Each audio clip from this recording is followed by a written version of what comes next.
Is this pay rise enough to fight the rise in inflation in the UK? Inflation is coming partly because the pound is falling, I would say, by design. Also because energy costs are rising, and also because of increasing deglobalization. In other words, for example, less stuff from China. However, inflation isn't that strong yet. So it's an overkill for the level of inflation that we have now. And actually, it's probably, if I understand correctly, they're going to increase public sector pay by over 3%.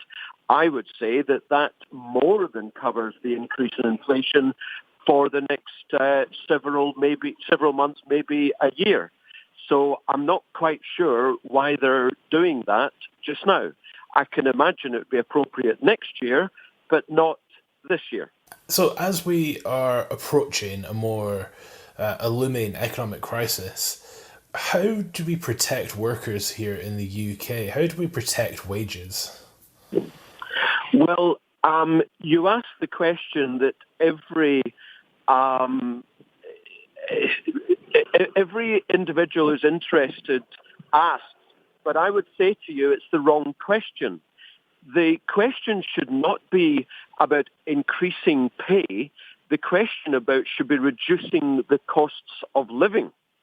So if you reduce the cost of living, then what you do is you increase the standard of living of workers, of the middle class, the rich are always rich. To answer your question, you can raise pay anytime you want. The problem is, by doing so, you raise inflation, and what that does actually is it harms the economy. So although you might be helping the public sector, you're harming the private sector.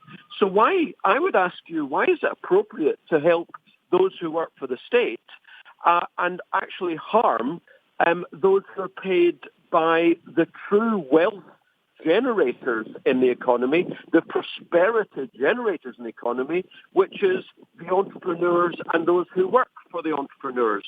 In other words, I'm saying you shouldn't protect the public sector, you should protect the private sector, and by doing so, in order to do so, you should be slashing spending in the public sector, and that helps the flowers of the private sector grow.